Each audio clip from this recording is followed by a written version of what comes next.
দিঘি, আর দিঘিটি হলো মধুপুরের সোলাকুড়িয়া ইউনিয়নের যেটাকে দিঘির পার হিসাবে পরিচিত, এবং সুতানলি দিঘি যেটা বলছিলেন। আমরা এই দিঘি সম্পর্কে একটু জানবো। কাকা, আপনার কাছ থেকে একটু জানবো যে আপনি একটু আমাদেরকে বলবেন আসলে দিঘিটা, এত বড় দিঘি তো আমরা কখনো দেখি না স্বাভাবিকভাবে। ধন্যবাদ। এই দিঘিটার একটু বিস্তারিত বলেন তো আমাদেরকে।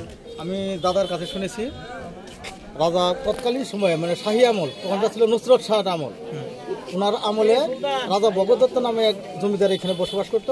ওনার বৃদ্ধ মাতার নির্দেশেই এই দিঘিটা খনন করা হয়। এইটুকু আমি আমার দাদার কাছ থেকে শুনেছি আর কি। মানে আপনি আপনার দাদার কাছ থেকে শুনছেন? হ্যাঁ, দাদার কাছ থেকে শুনছেন দিঘি খনন করা হয়েছে। তারপরে কি দিঘিটা আরো খনন করা হয়েছে কখনো? তারপরে সাবেক করণখোলা ইউনিয়ন যখন ছিল তখনকার মুমরেজ খান, উনি আমাদের চেয়ারম্যান ছিলেন, উনি একবার খনন করছেন। বর্তমান সময় মানে 1997 সাল আমাদের বর্তমান চেয়ারম্যান ইয়াকুব আলী স্যার, উনি আমার শিক্ষক, ওনার মাধ্যমেই দিঘিটা পুনরায় খনন করা হয়। খনন যখন করা হয় তখন এই পানি নিষ্কাশন করে কিভাবে? তখন 97 সালের আপনার এই অগ্রহায়ণ মাস থেকে চৈত্র মাস পর্যন্ত মানে 32টা সেলো মেশিন ফিটিংয়ের মাধ্যমে পানি নিষ্কাশন করে।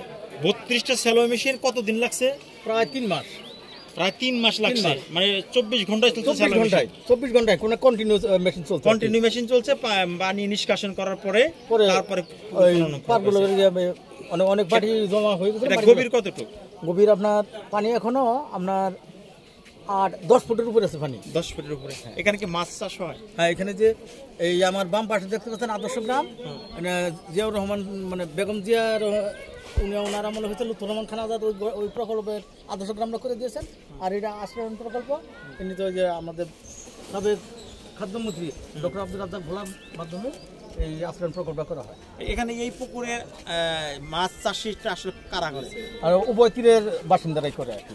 মানে যারা এই যে কি বলেন আদর্শ গ্রাম আর এবং আশ্রয়ণ প্রকল্পের এরা যারা আছে এরাই জেলা মৎস্য অফিস থেকে ওনারা লিজ নিয়ে আসেন প্রতি 5 বছরের জন্য।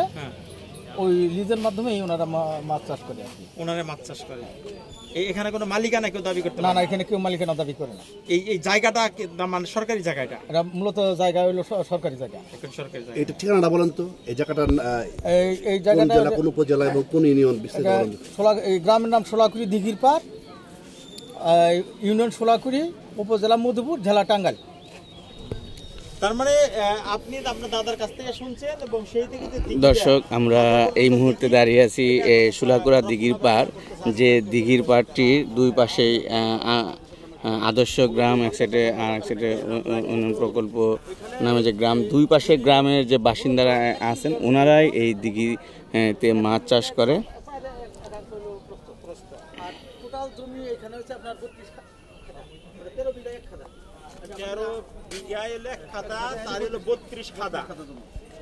এটা আমাদের আঞ্চলিক ভাষায় খাদা বলা হয়, 13 বিঘা 32 খাদা জমি।